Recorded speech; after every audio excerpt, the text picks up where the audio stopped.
terima kasih. Mari kita bangkit berdiri bersama-sama, kita naikkan Shema Yisrael, Yahweh Eloheinu, Yahweh Echad. Shema Yisrael, Yahweh Eloheinu,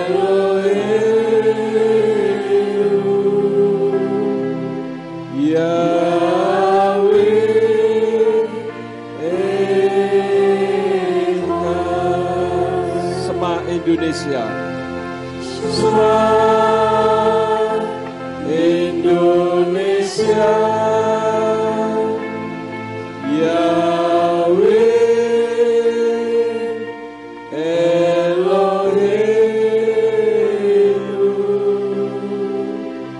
Yahweh Echad. Shema Ambarawa, Shema Ambarawa, Yahweh Eloheinu, Yahweh Echad. Baru Senkebo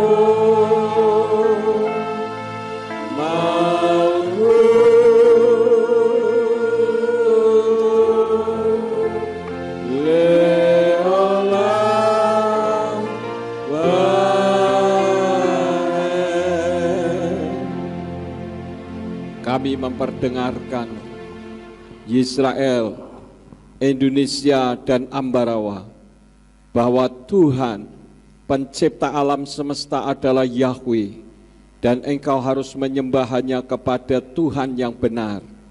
Kami mengucapkan syukur dan terima kasih atas penjagaan dan pemeliharaan Tuhan dari hari lepas hari, sehingga pada pagi hari ini kami bisa kembali datang menghampiri engkau dengan penuh ucapan syukur.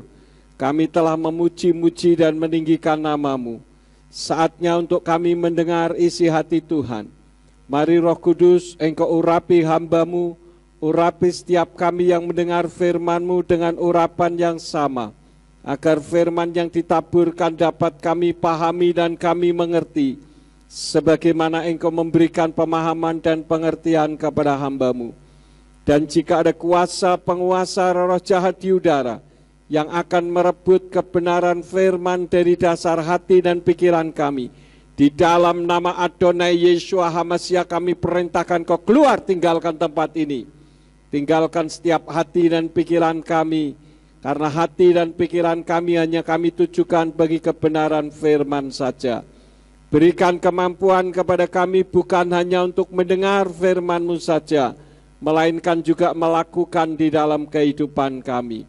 Terima kasih Bapa, kami siap menerima firman-Mu, tegur kami dan ajar kami. Demi nama Adonai Yeshua HaMashiach, kami sudah berdoa dan mengucap syukur. Haleluya, semua yang percaya katakan. Silakan duduk, Bapak Yahweh memberkati. Shalom Aleichem. Puji Bapak Yahweh, pada pagi hari ini kita dapat berkumpul bersama-sama untuk memuji dan meninggikan nama Tuhan. Baik, Bapak Ibu Saudara sekalian, pada saat ini saya akan menyampaikan firman yang saya beri judul Mukjizat Terbesar. Sebagai dasar pembicaraan pada saat ini, saya ajak Bapak Ibu Saudara sekalian membuka di dalam kitab Matius pasal yang ke-11 ayat yang ke-20. Matius 11 ayat yang ke-20 dari Indonesian Literal Translation berbunyi demikian. Kemudian dia mulai mengecam kota-kota yang di dalamnya banyak mukjizat-mukjizatnya telah terjadi, karena mereka tidak bertobat.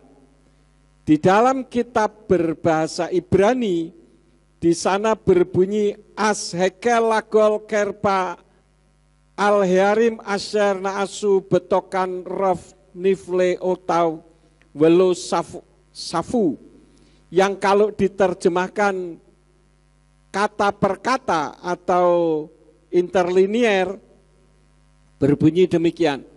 Kemudian dia mulai mempermalukan kota-kota yang telah dibuat kaya akan keajaibannya dan tidak kembali. Apa sih maksud dari ayat ini? Begini Bapak Ibu Saudara sekalian. Ada kota-kota tertentu yang di situ banyak terjadi mukjizat. Tetapi justru di kota-kota yang banyak terjadi mukjizat itu justru dipermalukan oleh Tuhan. Kenapa dipermalukan? Dikatakan welo safu, karena tidak kembali. Jadi safu itu artinya kembali. Bisa juga berarti duduk. Nah, apa sih yang dimaksud dengan safu atau kembali atau duduk tersebut? Yang dimaksud adalah bertobat. Safu atau duduk maksudnya duduk di bawah kaki Tuhan mendengarkan firman Tuhan. Jadi Bapak Ibu Saudara sekalian, kita melihat satu realitas bahwa mukjizat dan berkat itu banyak yang dikejar orang. Sebagaimana kita ketahui sekarang ini, kalau misalkan ada kebaktian kebangunan rohani yang dilayani oleh pendeta yang melakukan mukjizat, orang sakit sembuh, orang mati bahkan bangkit, itu pasti rame, saudara-saudara. Ya. Atau siapa yang mau diberkati silakan maju ke depan, saya tumpangi tangan satu persatu, nanti semua hidup diberkati, pasti rame. Artinya bahwa yang dikejar orang saat ini adalah mukjizat dan berkat. Sampai-sampai kalau berbicara soal nama Yahweh pun, banyak orang-orang yang bebal dalam tanda petik mengatakan tidak perlu Yahweh-Yahwehan. Buktinya saya tidak perlu pakai Yahweh juga ada mukjizat dan berkat. Orang berpikir kalau sudah bisa menerima mukjizat atau berkat, berarti sudah benar di hadapan Tuhan. Padahal tidak perlu di dalam kekristenan, mukjizat dan berkat pun bisa terjadi. Berapa banyak kita mendengar ada orang-orang yang menerima mukjizat, mereka tidak kenal Tuhan. Ayatnya saya sudah sampaikan di dalam Yesayahu pasal 45 ayat yang kelima. Walaupun mereka tidak mengenal, tetapi Tuhan memperlengkapi. Ya. Jadi kalau ada orang sakit sembuh, bermasalah dibebaskan, terikat sesuatu dilepaskan, memang itu semua perlu.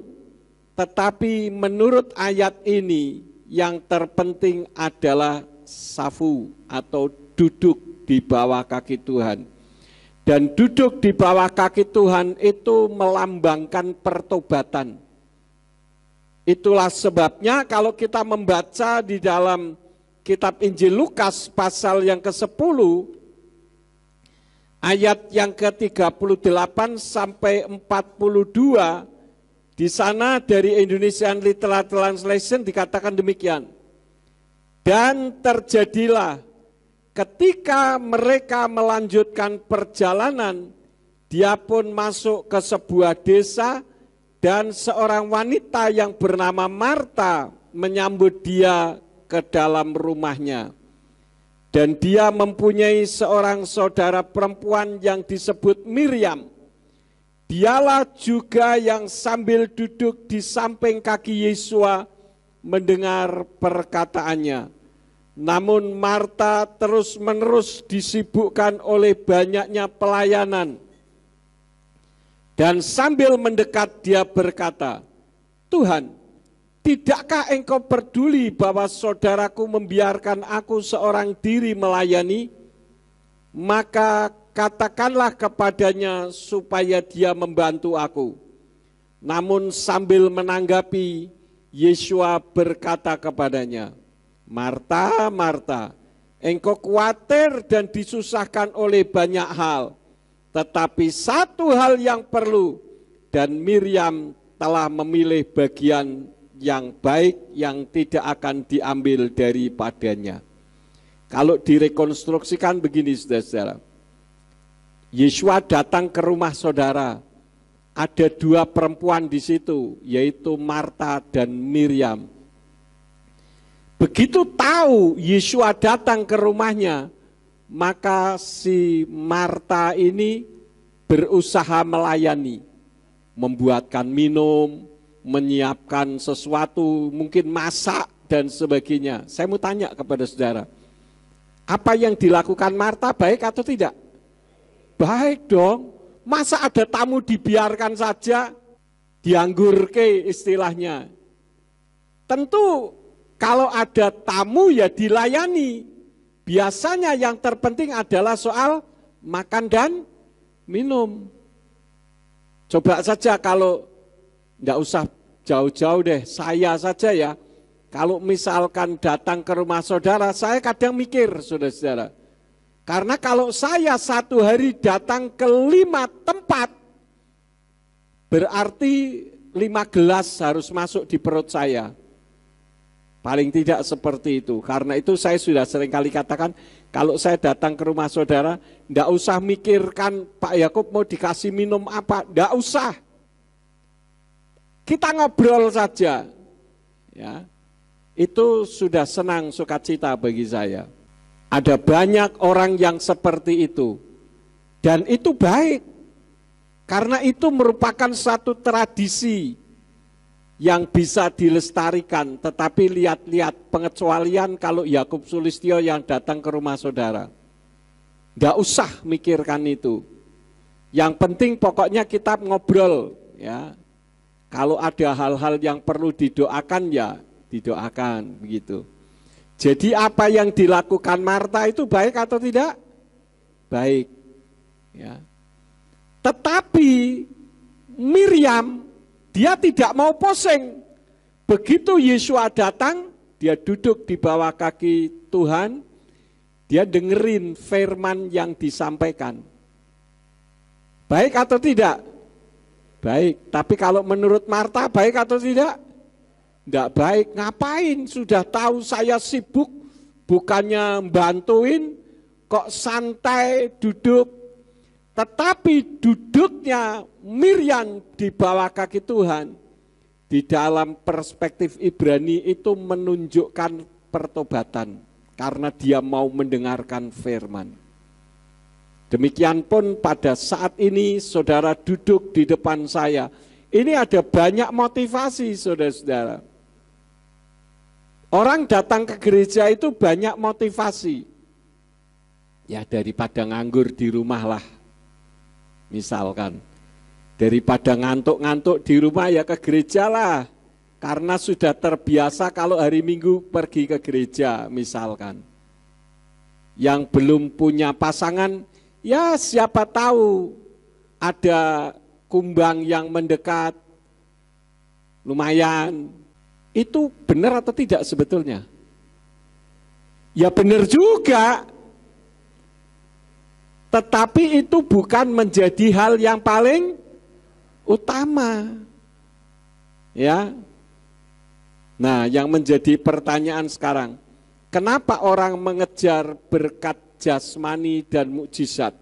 Ada 3 hal. Yang pertama, karena yang dikejar adalah keuntungan jasmani. Padahal itu tidak menjamin untuk masuk ke sorga. Yesua datang ke atas muka bumi ini, yang terpenting bukan untuk melakukan mukjizat dan tanda-tanda heran. Bukan itu. Yesua datang ke atas muka bumi ini untuk apa? Untuk menyelamatkan. untuk menyambung kembali hubungan antara manusia dengan Elohim. Sebagaimana kita ketahui, sebelum Adam dan Hawa jatuh di dalam dosa, manusia gampang ngobrol dengan Bapa Yahweh. Ada orang tanya kepada saya begini, Pak, sejak kapan sih Yahweh itu ada di dalam kitab suci? Lah ya gampang saja.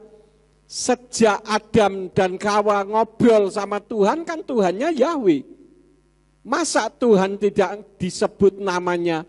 Memang di dalam kitab suci Adam tidak menyebut namanya. Tetapi kira-kira Adam tahu enggak siapa yang diajak ngomong ini? Kalau enggak tahu ya kebangetan.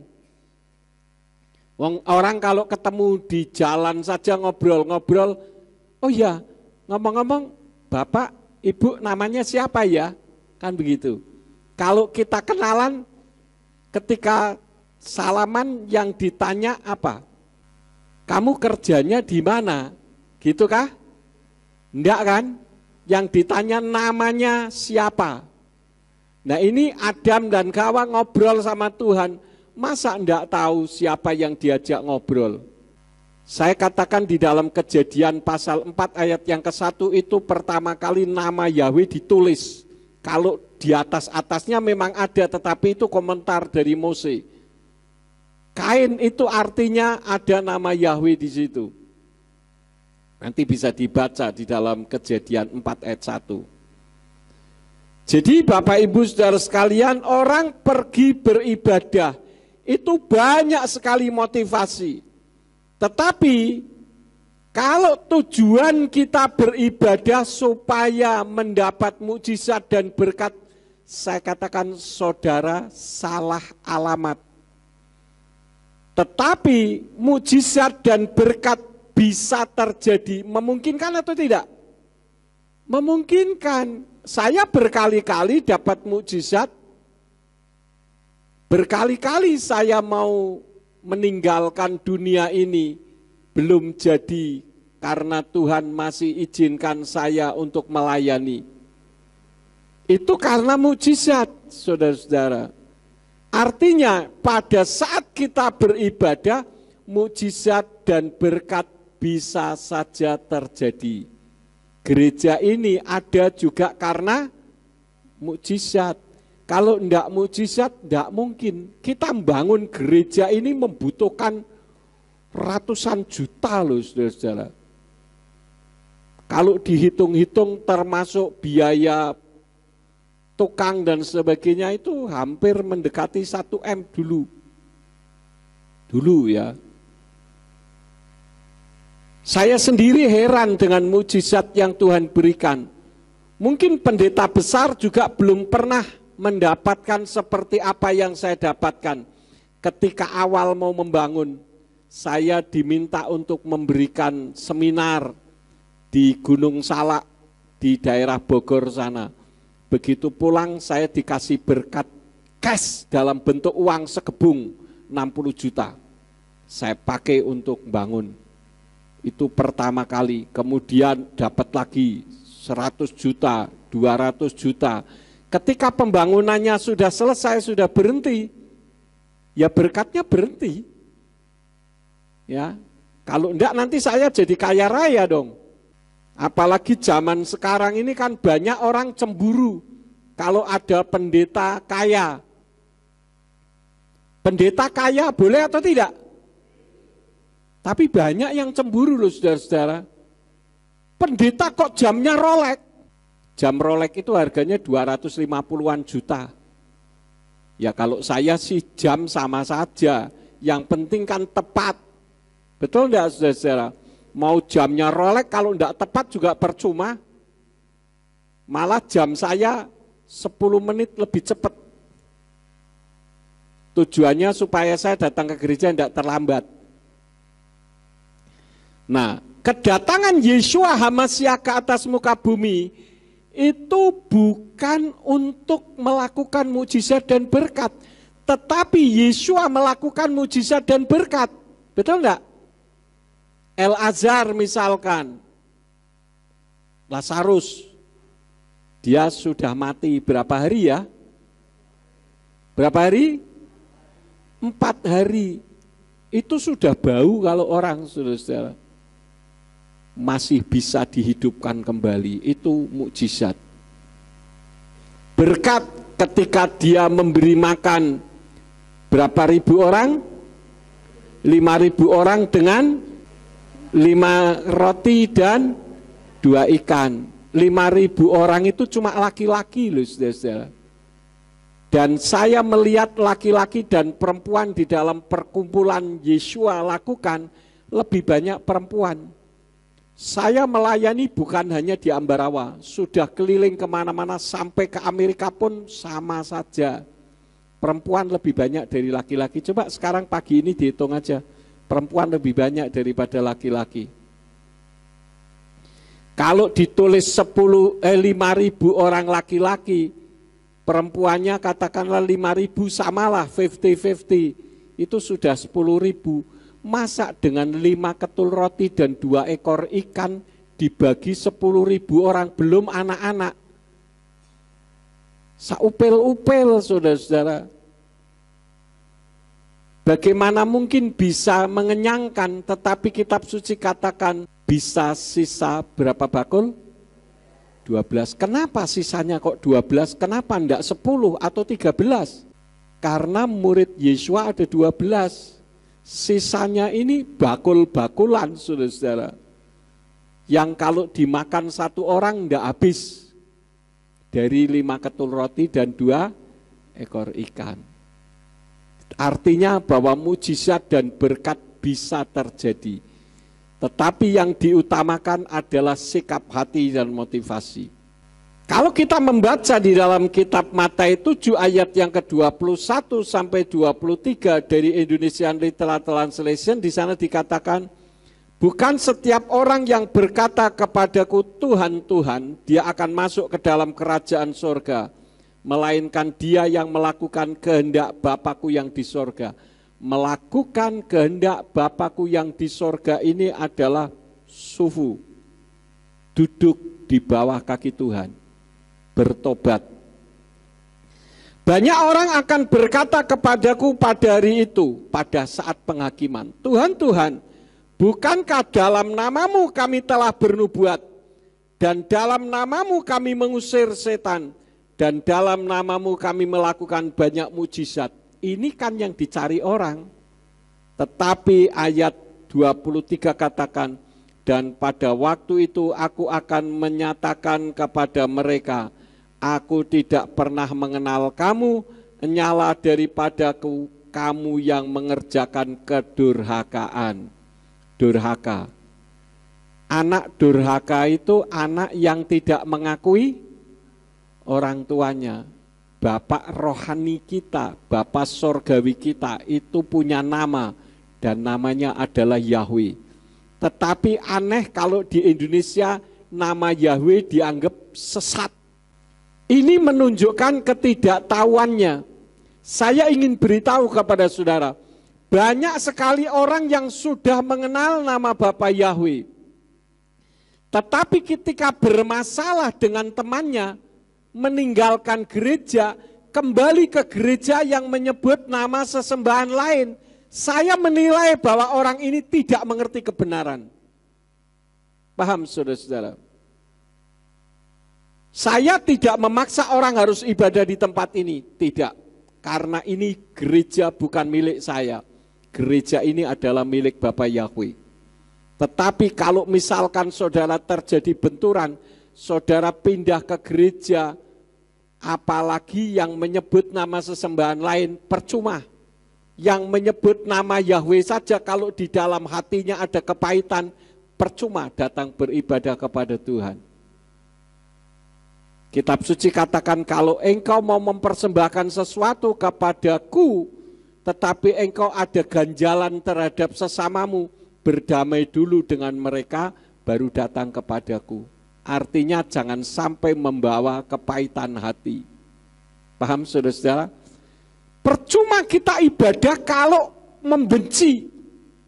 Ada orang tanya kepada saya begini, Pak boleh enggak saya mengutuki orang yang sudah menipu saya? Ya jangan. Karena kitab suci tidak pernah mengajarkan untuk kita mengutuk. Bahkan firman Elohim mengajarkan untuk kita memberkati orang yang mengutuki kita. Loh kok aneh? Ya aneh memang ajaran Yesua. Beda dengan ajaran dunia.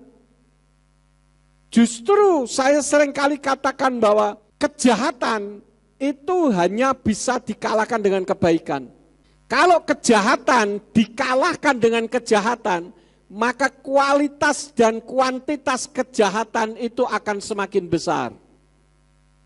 Saya seringkali contohkan, saya pukul Pak Jito, satu orang loh saudara. Perut Pak Jito tidak berani ngelawan saya, Pak Jito ngajak 5 orang. Saya dikeroyok 5 orang. Saya tidak mau kalah, saya membawa 1 RT. Ngalahkan lagi, akhirnya jadi tawuran, kan begitu. Kenapa? Karena kejahatan tidak bisa dikalahkan dengan kejahatan. Apalagi saya ingatkan, saudara bukan miliknya kejahatan. Saudara adalah milik Bapa Yahweh yang penuh dengan kasih. Jadi kalahkanlah kejahatan dengan kasih. Itu yang pertama. Jadi kedatangan Yesua ke atas muka bumi bukan untuk mukjizat dan berkat. Walaupun mukjizat dan berkat bisa saja terjadi di dalam hidup kita. Tetapi jangan sampai itu menjadi tujuan utama. Lakukan saja firman Tuhan, maka mukjizat dan berkat yang akan menyertai kehidupan saudara. Itu secara otomatis. Asal sikap hati dan motivasi kita ini tulus. Ya berat Pak, ya memang berat. Kalau bisa apalagi kita punya kuasa, punya otoritas. Ya kalau bisa kita lawan, kan begitu. Kita patut mencontoh presiden kita, Joko Widodo. Dia berapa kali dihujat, hampir setiap hari dihujat, dihina, difitnah, dia diem saja. Padahal kalau dia mau tinggal memerintahkan anak buahnya, tangkap. Zaman dulu hilang, kan begitu. Tapi dia tidak mau. Kenapa? Karena firman Tuhan juga mengajarkan kepada kita, pembalasan adalah haknya Elohim. Justru kalau kita diperlakukan tidak baik, tetapi kita berdiam diri, Tuhan yang tidak terima. Tapi kalau saudara diperlakukan tidak baik, saudara ngelawan, Tuhan bilang, oh kamu sudah mau melawan, ya sudah silakan, saya mau lihat sampai sejauh mana perlawananmu, kan begitu. Karena orang sudah melawan. Tetapi kalau kita angkat tangan, Tuhan yang akan turun tangan. Ini sudah menjadi semacam realitas yang terjadi. Tetapi kan namanya manusia yang penuh dengan kedagingan. Rasanya kalau dilecehkan itu malu. Kalau saya sudah kebal, saudara-saudara. Orang mau melecehkan saya, orang akan malu dengan sendirinya. Karena saya tidak akan bereaksi. Lalu kalau Pak Yakub menyanggah bagaimana, itu bukan saya ingin menunjukkan kehebatan saya, tetapi saya ingin menunjukkan kebenaran firman yang tidak diketahui oleh banyak pendeta. Karena itu ketika saya menyanggah seseorang, saya kembalikan kepada yang bersangkutan, silakan sanggah lagi. Kalau memang apa yang saya ajarkan itu keliru, silakan disanggah lagi. Semua tidak ada yang menyanggah lagi, saudara-saudara. Padahal saya kembalikan kepada yang bersangkutan. Jadi jangan sampai kita datang ke gereja tetapi yang dikejar adalah keuntungan jasmani. Justru saya seringkali katakan di dalam kekristenan yang benar itu aneh. Kalau kita datang ke gereja dengan tujuan untuk mencari uang, saudara tidak akan dapat uang. Saudara datang ke gereja dengan tujuan supaya sembuh dari sakit, saudara tidak akan sembuh dari sakit. Tetapi kitab suci katakan apa? Carilah dahulu kerajaan Elohim dan kebenarannya, maka semuanya akan ditambahkan kepadamu. Artinya mujizat dan berkat secara otomatis akan mengikuti Itu yang pertama. Yang kedua, kenapa orang mengejar berkat dan mukjizat? Karena salah dasar iman. Seperti yang tadi saya sudah sampaikan, Tuhan datang ke atas muka bumi ini tujuannya untuk menyambung kembali hubungan antara manusia dengan Bapa Yahweh, agar bisa seperti ketika Adam dan Hawa belum jatuh di dalam dosa. Ada komunikasi yang baik antara Tuhan dengan manusia. Ketika Adam dan Hawa jatuh di dalam dosa, mereka diusir dari Taman Eden. Supaya apa? Supaya tidak mati. Karena Adam dan Hawa jatuh di dalam dosa, radiasi kekudusan Tuhan itu yang mematikan. Karena itu salah satu perlengkapan imam adalah giring-giring di kaki dan ada selendang panjang yang menjulur keluar. Jadi ketika orang masuk ke ruang Maha Kudus, lama ndak keluar-keluar, ditarik-tarik dari luar. Kalau ndak ada jawaban, berarti imam besarnya mati di ruang Maha Kudus. Itu ndak bisa orang sembarang masuk ke dalam, mati juga nanti jadi mayat tertumpuk di dalam. Lalu apa yang terjadi? Ditarik dari luar. Tetapi ketika ditarik-tarik, kemudian giring-giringnya berbunyi, kerincing-kerincing, oh berarti masih hidup, dia sedang berkomunikasi dengan Bapa Yahweh. Bisa dipahami saudara-saudara. Jadi radiasi kekudusan itulah yang membuat manusia yang berdosa mati. Karena itu ketika seseorang akan dijadikan imam besar, dia harus dikuduskan terlebih dahulu. Kita ini sedang hidup dalam kasih karunia. Yeshua HaMashiach yang adalah Elohim itu, dia turun ke dalam dunia ini dalam wujud seperti manusia yang bisa berkomunikasi dengan kita. Apalagi sekarang kita hidup pada zaman Ruach HaKodes, di mana Roh Kudus berdiam di dalam kehidupan kita, maka dia disebut Immanuel. Immanuel itu bukan Allah beserta kita, ngaco saja Allah beserta kita. Allah tidak pernah beserta manusia. Immanuel itu bahasa Ibrani dari kata imuna anachnu Elohim. Artinya Elohim yang berdiam di dalam hati kita. Manunggaling Gusti. Artinya apa? Dia yang suka memberi nasihat. Ketika saudara mau berbuat jahat, ada suara yang berbicara. Jangan berbuat seperti itu, itulah suara Tuhan. Tapi seringkali kita menyangkali, enggak, saya harus balas misalkan. Nah ini adalah menentang suara Tuhan. Jadi kedatangan Tuhan ke atas muka bumi ini akan menyambung kembali hubungan antara manusia dengan Tuhan. Tetapi seringkali kan kita salah meletakkan dasar. Ayo Pak, daripada Bapak di rumah santai saja, kita pergi ke gereja, nanti sakit Bapak sembuh deh. Nah ini dasar yang salah. Bapak kan utangnya banyak, ayo pergi ke gereja, nanti kan Tuhan buka jalan utang Bapak lunas. Ketika sudah pergi ke gereja berbulan-bulan, 1 tahun, 1,5 tahun, utangnya ndak lunas, kecewa apa ndak? Lah buktinya utangku ora lunas-lunas. Sakitku bukannya sembuh malah tambah parah. Wah, ora usah Yahwe-Yahwean, ndak usah Yahwe-Yahwean. Kan begitu akhirnya. Karena letak dasar imannya salah. Kita harus meyakini bahwa sorga itu miliknya siapa? Sorga itu miliknya Yahweh. Kalau ada orang mengatakan agama yang paling diridhoi Allah itu adalah agama kami, ya enggak apa-apa. Wong sorganya beda kok saudara-saudara, kenapa jadi pusing? Bisa dipahami ya. Jadi enggak usah kita bingung. Itu hal yang kedua. Yang ketiga, kenapa orang kok mengejar berkat dan mukjizat? Karena memang sikon dunia memaksa untuk terjadinya mukjizat dan berkat. Karena itu saya katakan tidak salah kita membutuhkan mukjizat dan berkat. Semua kita butuh mukjizat dan berkat.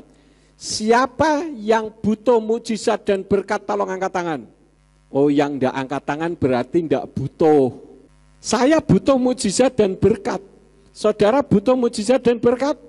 Sekali lagi, siapa yang butuh mujizat dan berkat, angkat tangan. Nah, berarti kita semua butuh kan? Enggak salah.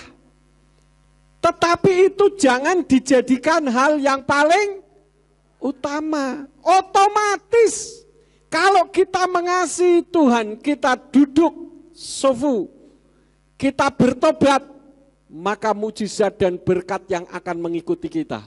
Loh, kok Pak Yakub bisa ngomong seperti itu? Loh, saya ini sudah berkali-kali menerima mujizat dan berkat. Kalau saya ngomong tetapi saya tidak pernah menerima mujizat dan berkat, orang Jawa katakan gedabrus. Gedabrus itu bahasa Indonesianya apa?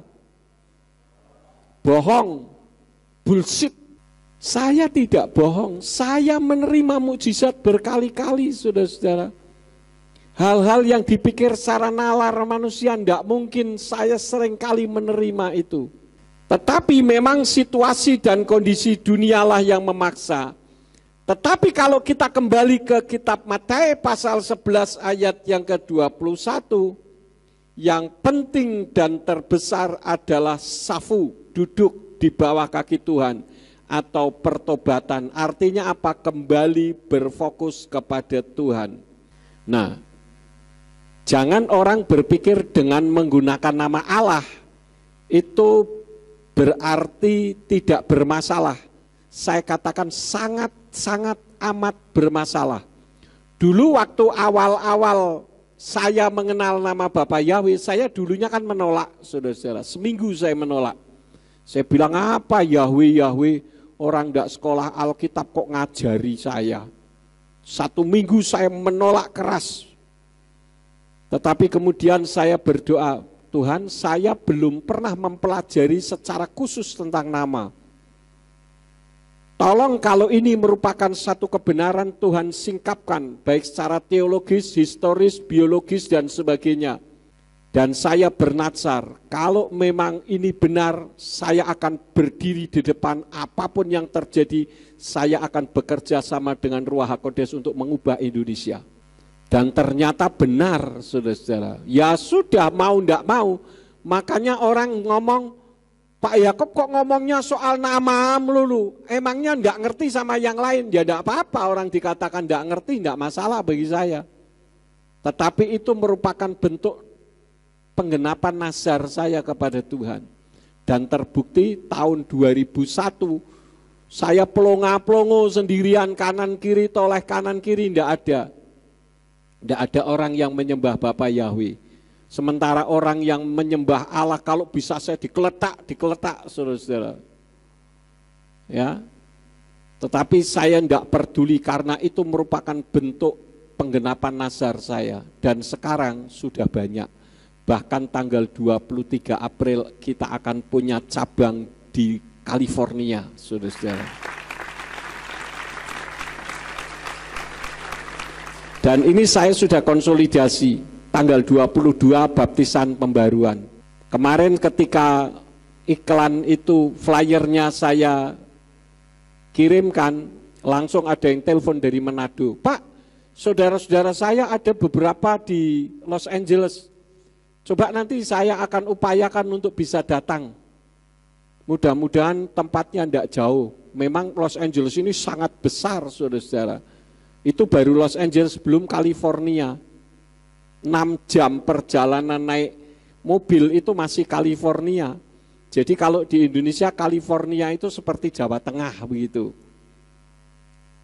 Itu 6 jam perjalanan masih California. Dia bilang mudah-mudahan tidak terlalu jauh, pasti dia mau datang karena dia sudah menerima Bapak Yahweh. Dan di Amerika sudah banyak orang-orang Indonesia yang mengenal nama Bapak Yahweh. Tolong saudara doakan supaya tanggal 22 ada beberapa yang lain yang akan dibaptis. Yang mendaftar sudah 6 orang. Dan mudah-mudahan ada yang lain akan menggabung. Dan tanggal 23 pentahbisan. Alamatnya ada, nanti saudara bisa melihatnya. Kenapa sih saya menekankan itu. Saya kemarin sempat bicara sama Pak Dani dari Semarang. Saya katakan, saya ini memberitakan kebenaran tentang nama Yahweh kemana-mana dan pertobatan ratusan ribu orang terjadi di mana-mana. Saya tidak mau Ambarawa tergradasi. Terbukti ada beberapa di antara kita yang sudah mengenal Bapak Yahweh karena benturan dengan temannya, saya tidak tahu, tiba-tiba kembali ke penyembah nama sesembahan lain lagi. Ini berarti tidak ngerti. Masalahnya kalau saya mengupload video, males untuk buka. Karena itu saya akan memulai dari dasar. Saya tidak mau saudara tergradasi. Dulu pada saat awal-awal saya mengenal nama Bapak Yahweh, ada orang mengatakan menolak Yahweh mati masuk neraka. Saya bilang apa? Waduh, keras sekali orang ini. Tetapi ketika saya mempelajari dengan sungguh-sungguh ternyata benar. Benar, saudara-saudara. Karena sorga tempat di mana para nabi berkumpul, itu sorga miliknya Bapak Yahweh. Nah kalau ditolak, mau masuk sorganya siapa? Kalau saya membenci saudara, boleh enggak saya masuk ke rumah saudara? Kalau boleh, jangan-jangan nanti bisa saya bakar rumah saudara. Wong saya benci dengan saudara. Pasti enggak boleh. Kan begitu. Nah, bagaimana kita bisa masuk surga, tempat di mana Yahweh bertahta kalau kita membenci? Dan ternyata penggunaan nama Allah itu menyingkirkan Yahweh. Kemarin itu ada orang menulis flyer yang mengatakan bahwa Tuhan kita dengan Tuhan yang lain itu sama, hanya beda nabinya saja. Yang ngomong pendeta loh saudara, saya tidak sebutkan. Mengerikan sekali pendeta model seperti ini. Padahal dengan menggunakan Allah telah menyamakan dirinya, Allah itu sama dengan Yahweh. Contoh, Kejadian pasal 1 ayat yang ke-1. Kejadian pasal 1 ayat yang ke-1 dari terjemahan Yayasan Lembaga Alkitab Indonesia. Ini ada orang ngomong begini, kok Yakub sebetulnya ada beberapa orang yang mau mendengarkan firman Tuhan. Tapi karena kok Yakub menyerang LAI, maka orang itu tidak mau mendengarkan. Saya bilang saya tidak menyerang LAI. Lah yang menjadikan dasar kan memang LAI. Contoh ini, Kejadian 1 ayat yang ke-1 terjemahan dari Yayasan Lembaga Alkitab Indonesia dikatakan apa? Pada mulanya Allah menciptakan langit dan bumi. Berarti yang menciptakan langit dan bumi siapa? Allah, ya. Allah menciptakan langit dan bumi. Padahal kalau kita membaca di dalam kitab Tenak atau kitab berbahasa Ibrani bunyinya apa? Beresit bara Elohim et hasamayim wa et haaretz. Pada mulanya Elohim menciptakan langit dan bumi. Elohim itu sebutan, bukan nama. Lah Allah tadi kan sebutan, oke, saya ikuti, Allah adalah sebutan. Sekarang kalau kita membaca di dalam Kejadian 33 ayat yang ke-20 bagian B dikatakan apa? Allah Israel ialah Allah. Nah itu yang sebutan yang mana, yang nama yang mana? Coba saya mau tanya kepada saudara, tolong dijawab. Kalimatnya Allah Israel ialah Allah. Kalau saya katakan Allah Israel ialah Allah, artinya ada Allah yang disembah oleh orang Israel, namanya Allah, betul atau tidak? Allah Israel ialah Allah, kan ayatnya ngomong begitu. Artinya ada Allah yang disembah oleh orang Israel, namanya Allah, betul atau tidak? Betul. Menurut tata bahasa kan begitu. Yang menjadi pertanyaannya, kapan dan di mana orang Israel menyembah Allah yang bernama Allah? Itu yang tidak pernah ada. Tadi katanya Beresit bara Elohim et hasamayim wa et haaretz yang diterjemahkan pada mulanya Allah menciptakan langit dan bumi, berarti Allah itu sebutan. Lah kalau Allah Israel ialah Allah, yang sebutan yang mana? Yang depan, yang nama yang mana? Yang belakang. Lah artinya nama dijadikan sebutan. Contohnya, Pak Sarmujito, ya enggak bisa kalau pakai nama ya. Pak Guru bernama Guru. Boleh enggak saudara-saudara? Ya boleh saja kalau memang ada orang namanya Guru. Lah ada enggak orang namanya Guru jadi guru, lalu ditanya Pak Guru adalah guru? Saya belum pernah tuh. Ani Yahweh Husmi, aku Yahweh itu namaku. Itu Yesaya 42 ayat yang ke-8. Tapi dikatakan aku ini Tuhan itu namaku. Adakah Tuhan bernama Tuhan? Pernahkah orang Kristen berdoa, ya Tuhan huruf besar semua, aku mengasihi engkau? Tidak ada itu. Tetapi kan dipaksakan. Padahal yang menciptakan langit dan bumi itu siapa? Yahweh. Contohnya di mana? Ayat Mazmur 96 ayat yang kelima. Mazmur 96 ayat yang kelima berbunyi, Kikal Elohi ha'amim elilim wa Yahweh samayim asa. Sebab semua sesembahan bangsa-bangsa adalah berhala, tetapi Yahweh lah yang telah menciptakan langit. Jadi yang menciptakan langit dan bumi siapa? Bukan Allah. Tetapi kalau pada mulanya Allah menciptakan langit dan bumi, makanya banyak orang Kristen mengatakan pindah agama tidak masalah, wong Tuhannya sama. Siapa bilang Tuhannya sama? Kalau Tuhannya sama, saya adalah orang yang paling bodoh dan dungu di seluruh dunia karena saya mau jadi pendeta. Jadi pendeta itu tidak enak loh saudara-saudara. Yang dicari kesalahannya terus, betul enggak? Buadannya gemuk giber-giber gitu. Pendeta kok tambun, enggak pernah puasa, makan terus sampai perutnya gedut. Itu nek gemuk. Tapi nek badannya kurus, pendeta kok engki-engkian. Engki-engkian itu apa? Penyakitan gitu ya. Jadi pendeta kok penyakitan. Hidupnya susah, berarti Tuhan tidak diberkati. Badannya gede salah, kurus ya salah. Pendeta naik mobil salah, jemaatnya jalan kaki kok pendetanya naik mobil. Lah kalau pendetanya naik sepeda, kerengkat, pendeta kok beli sepeda motor saja tidak bisa. Lah sing bener ki sing di. Apalagi nek pendeta tidak punya anak, oh pendeta mandul dikutuki Tuhan tidak punya anak misalkan. Nanti nek anaknya banyak, pendeta kok anaknya oke, tidak tahan nafsu ini pendeta. Tidak ada benernya. Tapi saya mau melayani Tuhan karena saya tahu upahku besar di Samayim. Jadi Bapak Ibu Saudara sekalian, penggunaan nama Allah itu meremove Yahweh, menyingkirkan Yahweh. Dan anehnya, ini anehnya, orang yang sudah mengenal Bapak Yahweh tidak berani ngomong. Kalau jemaat masih mending, tidak biasa ngomong di mimbar. Pendeta loh saudara-saudara, saya kenal banyak pendeta mengenal nama Yahweh.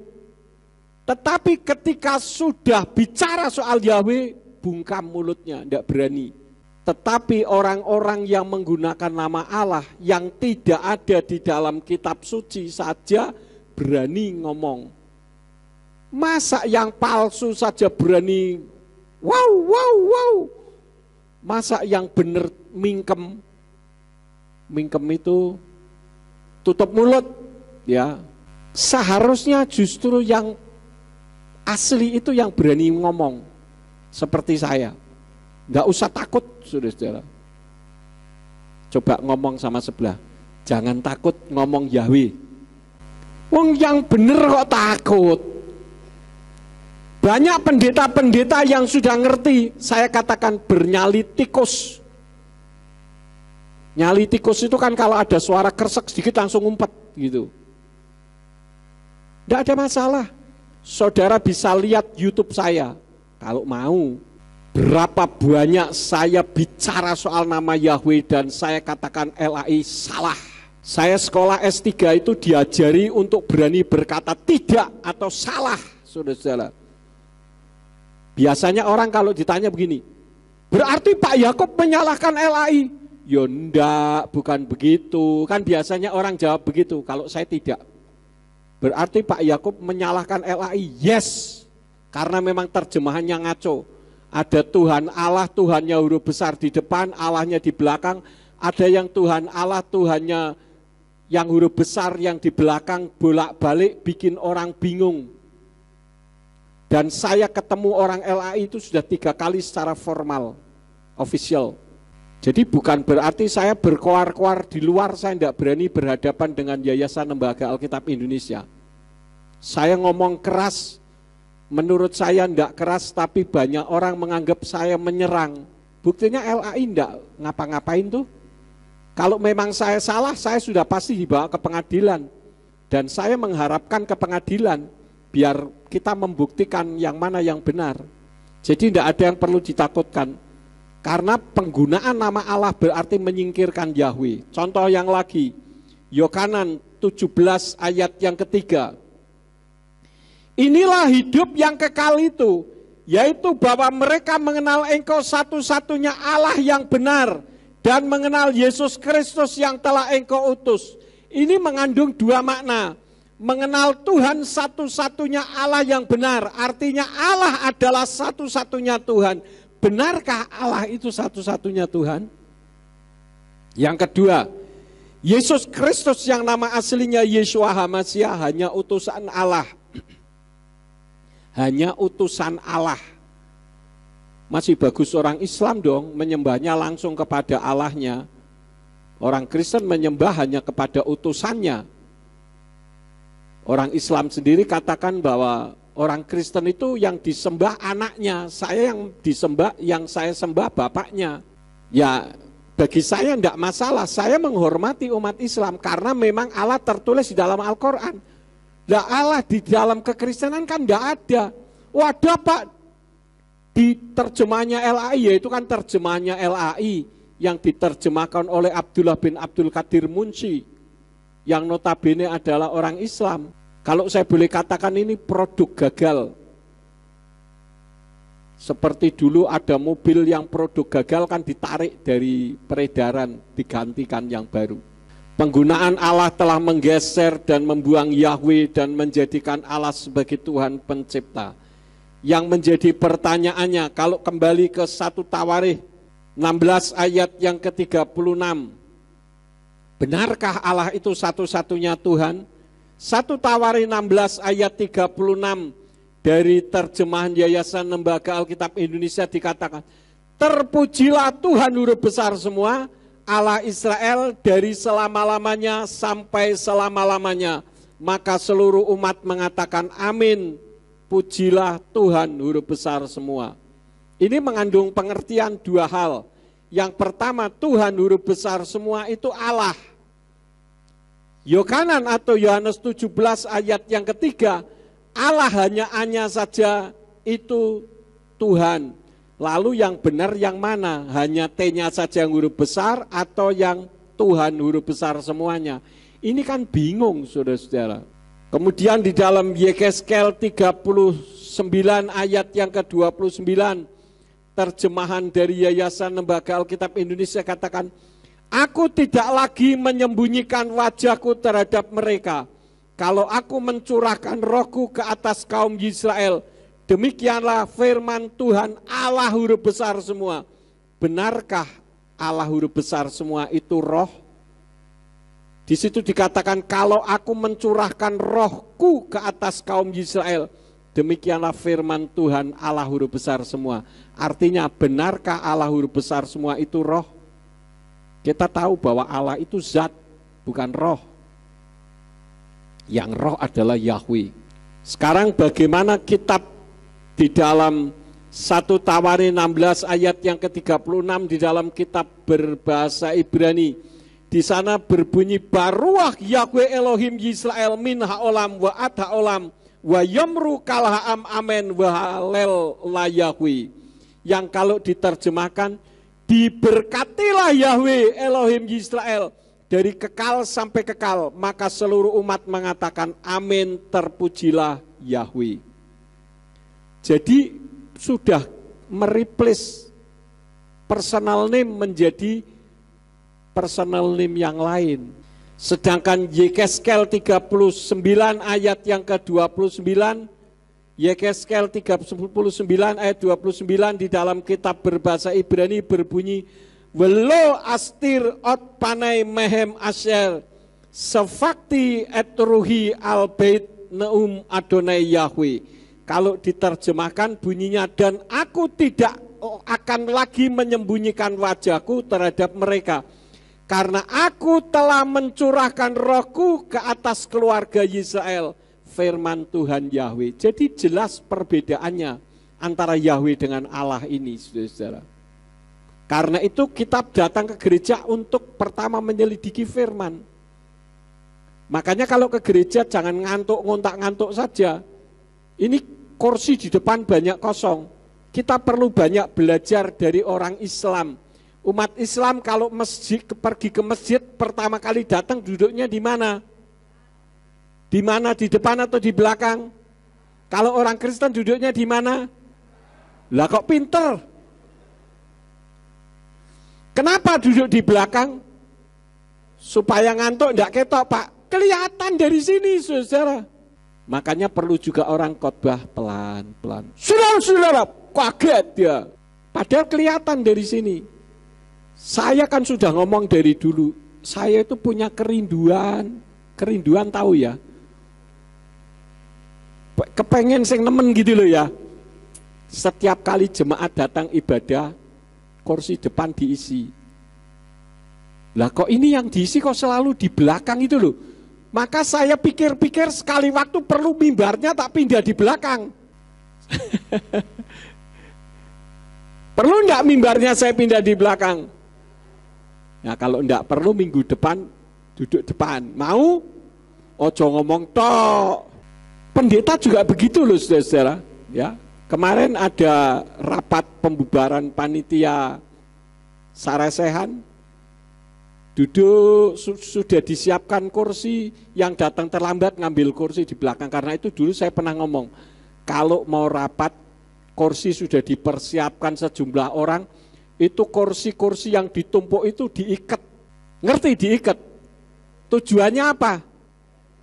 Supaya tidak diambil, karena begitu datang terlambat ngambil taruh di belakang, ngambil taruh di belakang. Wah saya sedih sudah. Betul-betul saya sedih. Loh nek duduk di depan memang kenapa? Wong saya tidak gigit loh. Saya bukan singa yang menggigit.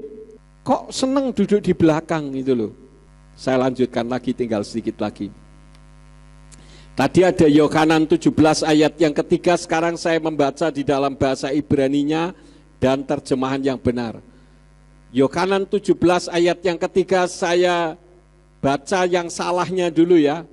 Yang salahnya dikatakan, inilah hidup yang kekal itu, yaitu bahwa mereka mengenal Engkau satu-satunya Allah yang benar dan mengenal Yesus Kristus yang telah Engkau utus.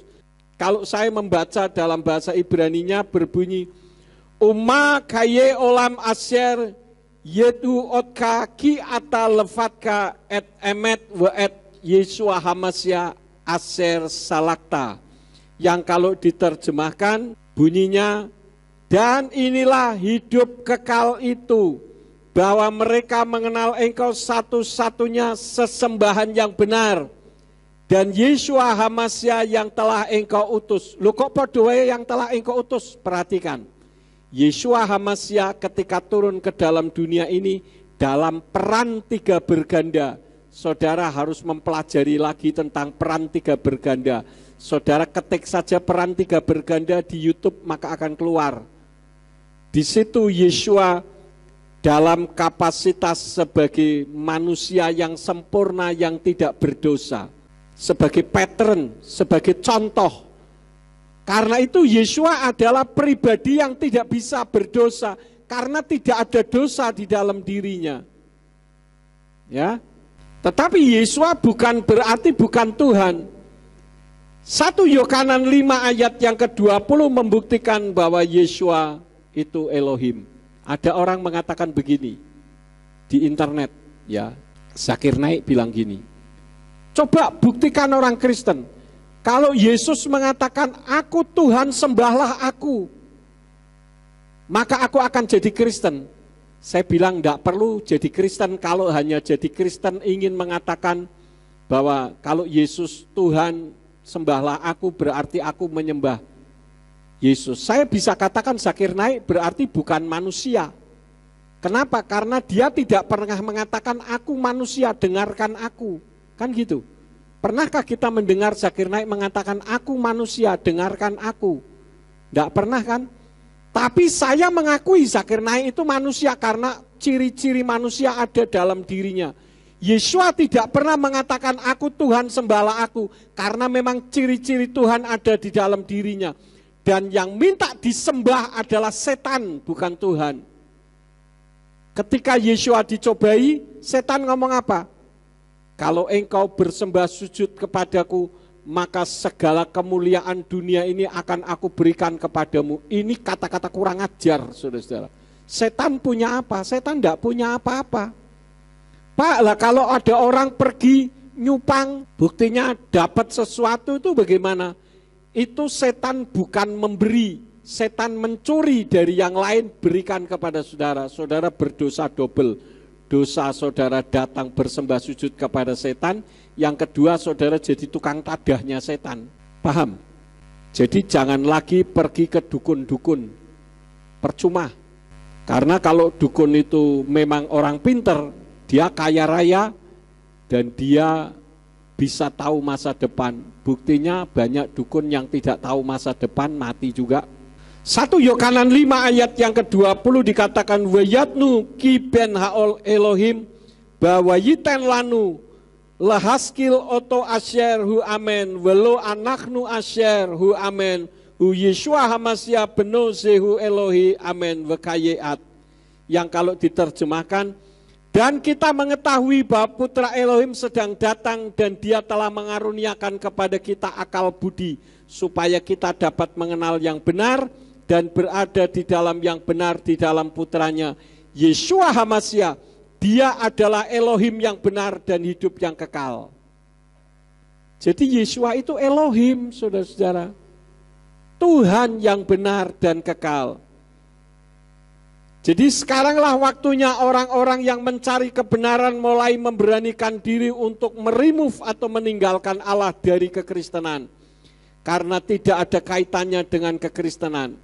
Kalau saudara yang suka surfing di internet, saudara kenal namanya Christian Prince.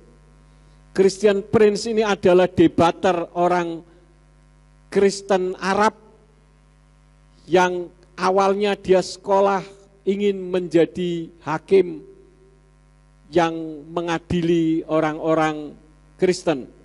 Tetapi ternyata dia justru menemukan kebenaran di situ dan sekarang dia menyampaikan. Salah satu di antara statementnya adalah Allah tidak ada sangkut pautnya dengan kekristenan.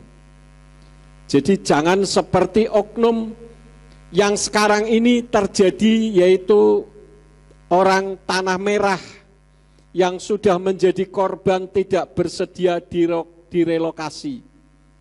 Ini oknum loh ya, karena tidak semua orang tanah merah itu menolak. Ada yang mau direlokasi, tetapi ada oknum-oknum tertentu yang tidak mau direlokasi. Padahal sudah jelas rumahnya di sampingnya itu ada pipa gas yang sangat besar, saudara-saudara. Besarnya pipa itu sebesar ini, ya. Itu di samping rumah. Kalau meledak ke omahe melu jeblok, ya kan? Lah kok direlokasi enggak mau? Alasannya apa? Alasannya 3. Yang pertama, sudah terima IMB sehingga merasa memiliki, padahal jelas-jelas itu tanah Pertamina. Ini berita masih hangat, bahkan bukan hanya hangat, masih panas.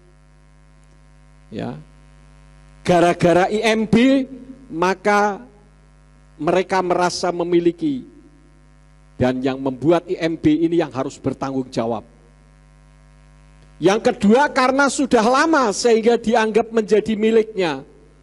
Yang ketiga, ada pejabat tinggi negara yang merekomendasikan Pertamina untuk direlokasi ke pinggir pantai. Jadi merasa ada yang membackingi, padahal jelas-jelas menabrak hukum. Dan saya katakan ini adalah pejabat tinggi negara yang menyalahgunakan wewenang, mentang-mentang punya jabatan, mulutnya berkuasa, maka yang punya tanah justru kalah. Ini pernah kejadian di keluarga saya loh, saudara-saudara. Mungkin saya pernah ceritakan dulu papa saya itu punya tanah cukup besar waktu masih di Seragi sana ya. Ada beberapa orang yang nyewa tempat di situ, ada 3 tempat. Ya, ada 3 tempat disewa orang. Nah, ketika tanah itu dibeli oleh papa, maka semua tanah ini menjadi miliknya papa. Ketika akan dipakai, tentu orang ini disuruh pergi dong. Tetapi diberi pesangon, enggak mau, saudara-saudara. Oh, sudah dari dulu saya di sini kok.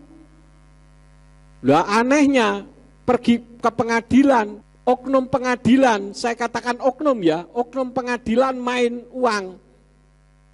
Sehingga papa yang punya sertifikat justru kalah. Ini memang hukum pengadilan di Indonesia ini parah banget, saudara-saudara. Sampai sekarang, saya katakan. Loh kok Pak Yakub berani ngomong seperti itu, ada buktinya enggak? Kalau membuktikan ya enggak bisa, mana ada Pak maling minta tanda terima, ya enggak ada. Tetapi kalau bicara dari hati nurani itu pasti benar.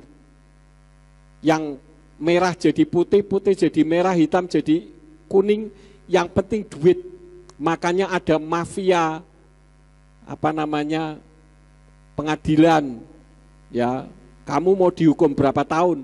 Kasih saya 100 juta. Makanya jangan sampai berurusan zaman sekarang ini hakim, polisi, pengadilan, pengacara, ojo, saudara-saudara. Itu duit 100 juta itu enggak ada artinya. Nah, untuk nama Tuhan persis sama. Jangan karena Yayasan Lembaga Alkitab Indonesia sudah menerbitkan IMB dalam tanda petik berupa nama Allah di dalam kitab sucinya, maka dianggap benar. Yang pertama. Yang kedua, jangan gara-gara sudah lama, sudah biasa, jadi dianggap benar. Hamba Allah, hamba Allah. Hamba Allah mah Ustadz. Biasakan yang benar, bukan membenarkan yang sudah biasa. Ini harus dipegang, saudara-saudara. Karena itu ketika saya mengetahui ini satu kebenaran, saya tidak mau membohongi jemaat. Kalau saya mau membohongin jemaat bisa, saya tidak perlu ngomong, saudara tidak tahu kok. Betul tidak? Tapi saya tidak mau karena saya punya tanggung jawab di hadapan Tuhan. Kalau saya membohongin jemaat, bisa orang lain yang dipakai Tuhan untuk memberitakan. Akhirnya saya jadi tersingkir di hadapan Tuhan. Kemudian yang ketiga, ada pejabat tinggi, yaitu para teolog yang menabrak hukum firman. Karena merasa pinter. Karena itulah maka mujizat terbesar itu adalah bukan sakit sembuh atau orang lemah jadi kuat, tetapi adanya perubahan untuk kembali kepada Tuhan yang benar. Saya katakan untuk menerima nama Yahweh itu kasih karunia. Hanya orang-orang yang mau belajar. Kemarin ada orang dari Sumatera Utara kirim WA ke saya karena diberitahu oleh Nini Bolang Roberto Bangun yang pernah datang ke tempat kita, orangnya sudah tua. Itu kalau mendengarkan khotbah kita mungkin pagi ini juga mendengarkan Nini Bolang. Ya, beliau kalau mendengarkan ibadah itu pakai dasi, pakai pakaian, enggak sambil tiduran. Ada enggak kira-kira orang mendengarkan khotbah saya sambil tiduran pakai cangcut doang? Ada enggak? Wadah pasti. Tapi Nini Bolang ini enggak, saudara-saudara. Dia mau ibadah, dia duduk di kursi, televisi siap di depan, dia pakai baju yang rapi, pakai dasi. Pernah difoto, saya enggak tahu sudah pernah sampaikan kepada saudara atau belum. Pernah belum ya? Pernah ya? Nah itu. Ini contoh yang baik, saudara-saudara. Jangan dengerin khotbah sambil tiduran, pakai celana dalam doang. Astaga. Untuk menerima Yahweh itu kasih karunia yang diberikan oleh Yahweh dan oleh Yeshua HaMashiach. Yirmiyahu 24 ayat yang ke-7. Aku akan memberikan mereka sebuah hati untuk mengenal aku, bahwa akulah Yahweh, dan mereka akan menjadi umatku, dan aku akan menjadi Elohim mereka, sebab mereka akan kembali kepadaku dengan segenap hati. Perhatikan kalimatnya, aku akan memberikan mereka sebuah hati untuk mengenal aku. Jadi hati saudara diberi hikmat untuk mengenal, itu artinya kasih karunia dari Bapa Yahweh. Itu juga kasih karunia dari Yeshua, karena Yahweh itu Yeshua. Di dalam Matius 11 ayat yang ke-27, segala sesuatu sudah diserahkan kepadaku oleh Bapakku, dan tidak seorang pun mengenal putra sepenuhnya selain Bapa, juga tidak seorang pun mengenal Bapa sepenuhnya selain putra, dan kepada siapa yang sekiranya putra itu kehendaki untuk menyingkapkannya. Jadi saudara yang mau duduk ke gereja di sini, saya angkat 2 jempol. Kenapa? Saudara berani masuk gereja ini saja itu sudah hebat. Karena orang bilang, ojo mlebu gereja selembu kono kae. Kayak gereja sesat kae. Lah kalau sesat, mari silakan datang. Saya diajari di mana letak sesatnya supaya saya tidak tersesat. Kan orang Kristen yang baik seperti itu. Wah ini sudah ngomong sesat, nyesat-nyesatkan. Lah Kristen yang baik itu yang bagaimana? Coba berhadapan dengan saya diluruskan di mana letak saya, kesalahan saya. Kan begitu. Saya akan cepat karena waktu terus berjalan. Siapa yang menerima mujizat terbesar? Yang pertama adalah Thomas. Di dalam Yohanan 20 ayat 25 sampai 29. Saya tidak perlu baca aja karena cukup panjang. Waktu itu Thomas tidak percaya Yeshua bangkit. Karena apa? Pada saat murid-murid ketemu Yeshua, Thomas tidak ada di tempat. Maka ketika dibilang, oh, aku sudah ketemu sama Yeshua. Pokoknya kalau mataku sendiri belum melihat tangannya yang berlubang paku dan tanganku belum mencucukkan di lambungnya yang kena tombak, aku belum percaya. Tetapi ketika dalam keadaan terkunci, tiba-tiba Yeshua ada di tengah-tengah mereka. Yeshua ngomong, Thomas, cucukkan tanganmu di tanganku yang berlubang paku dan di lambungku yang terkena tombak. Kira-kira begitu kalau direkonstruksikan. Padahal pada saat Thomas ngomong seperti itu, Yeshua ada enggak?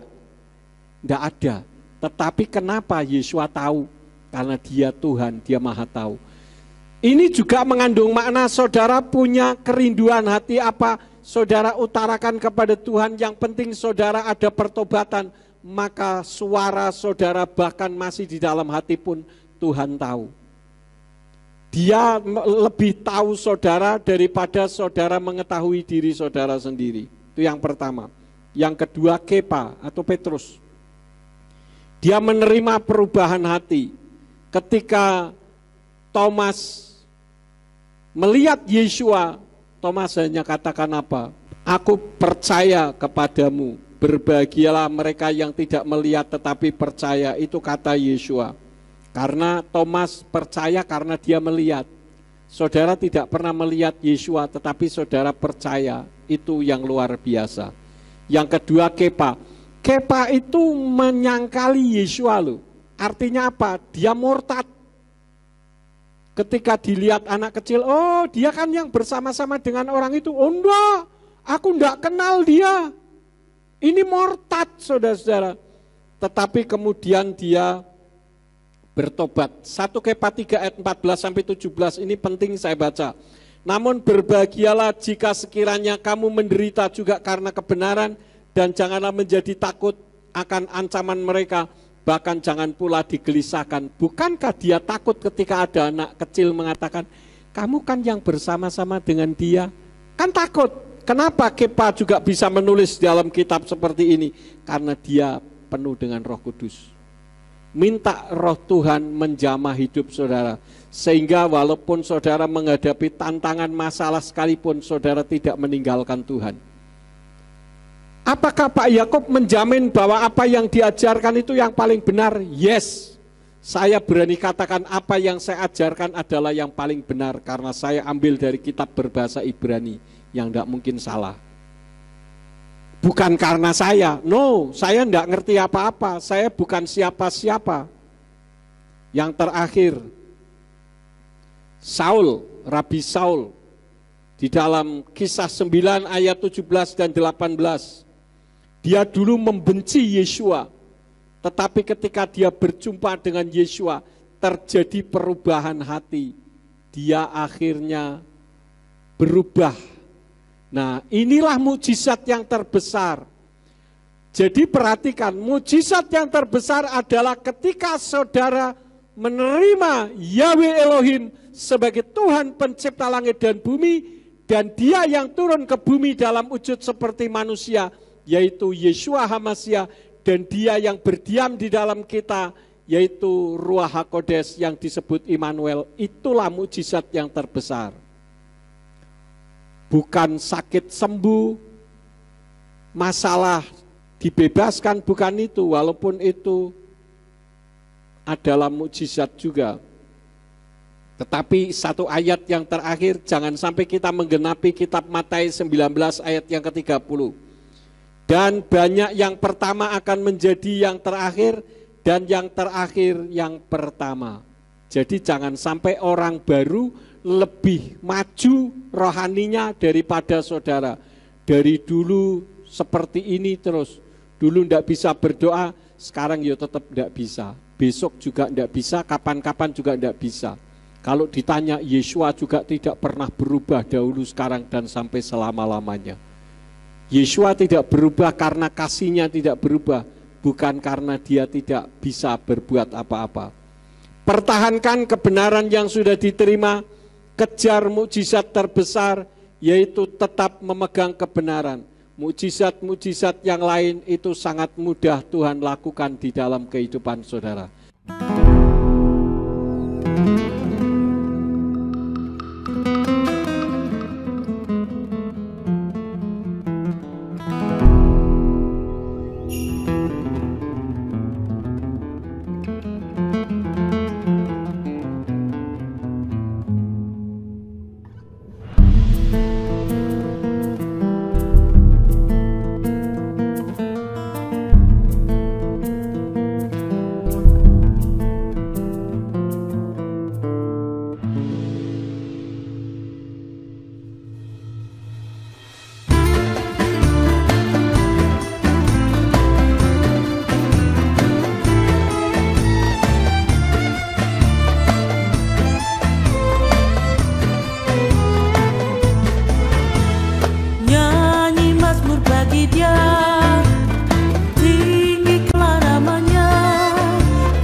His name.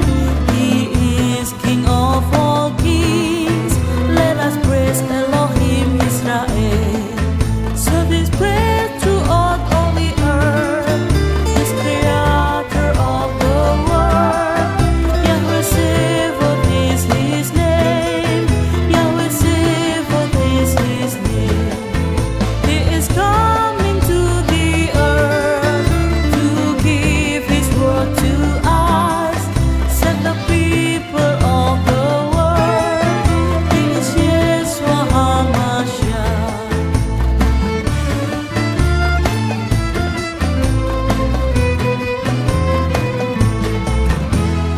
Holy Spirit in my heart, I feel His love in my life.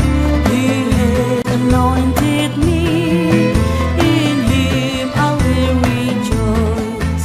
So this praise throughout all the earth, this creator of the world. Yahweh Sebaot is His name. Yahweh Sebaot is His name. Yahweh Sebaot is His name. Yahweh Sebaot is His name. Yahweh Sebaot is His name. He is Yeshua HaMashiach.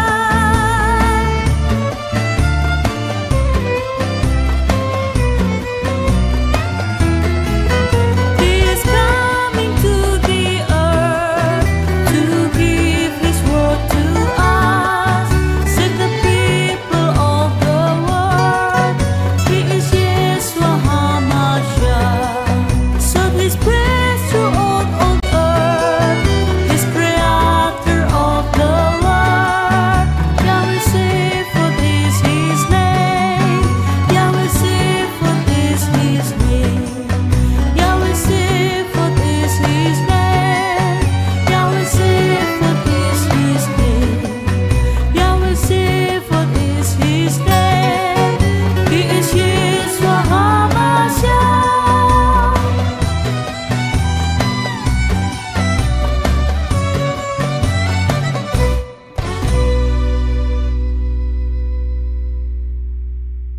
Saudara berani mengakui ini? Mari kita bangkit berdiri bersama-sama. Baik, kita akan akhiri, kita tutup di dalam doa. Dengan penuh ucapan syukur kami naikkan kepadamu Bapa Yahweh, Tuhan yang telah memberkati kami dengan mukjizat yang terbesar, sehingga kami bisa mengerti, menerima pribadi dan nama Yahweh di dalam kehidupan kami. Terima kasih Bapa. Kalau sebentar kami akan meninggalkan tempat ini, kirim malaikat Tuhan untuk menjaga melindungi kami supaya kami sampai di rumah dengan selamat, baik yang ke Semarang, yang ke Jogja, maupun yang ke Ambarawa dan sekitarnya. Engkau yang akan menolong, jauhkan dari mala bahaya. Dan sesampainya di rumah ketika mereka melakukan aktivitas, apa saja yang diusahakan dan dikerjakan yang tidak bertentangan dengan firman-Mu, kiranya dibuat nyala oleh Tuhan berhasil, supaya dengan keberhasilan itu dapat dikembalikan lagi guna hormat dan kemuliaan bagi nama-Mu. Semua yang sudah ambil bagian di dalam pelayanan pada pagi hari ini, Engkau pakai semakin hari semakin heran. Terima kasih Bapa, sekarang berkatilah kami, karena kami siap menerima berkat daripada-Mu. Mari kita angkat kedua belah tangan kita untuk menerima berkat Yahweh. Yefarka Yahweh wa mereka. Yahweh memberkati engkau dan memelihara engkau. Yair Yahweh pana oleh kawi kuneka. Yahweh menyinari engkau dengan wajahnya dan memberi engkau anugerah. Yisa Yahweh pana oleh kawi yasem leka shalom. Yahweh menghadapkan wajahnya kepadamu dan memberi engkau damai sejahtera. Diberkatilah engkau di kota dan diberkatilah engkau di ladang. Diberkatilah buah kandunganmu, hasil bumimu dan hasil ternakmu, yakni anak lembu sapimu dan kandungan kambing dombamu. Diberkatilah bakulmu dan tempat adonanmu. Diberkatilah engkau pada waktu masuk dan diberkatilah engkau pada waktu keluar. Sekarang pulanglah dan terimalah berkat. Kasih Bapa Yahweh Sang Pencipta, kasih karunia Adonai Yeshua HaMashiach Sang Pembeli jiwa, dan Ruach HaKodes menyertai saudara sekalian sampai Maranatha. Adonai Yeshua HaMashiach datang kembali untuk yang kedua kali dan mengangkat kita semua. Haleluya.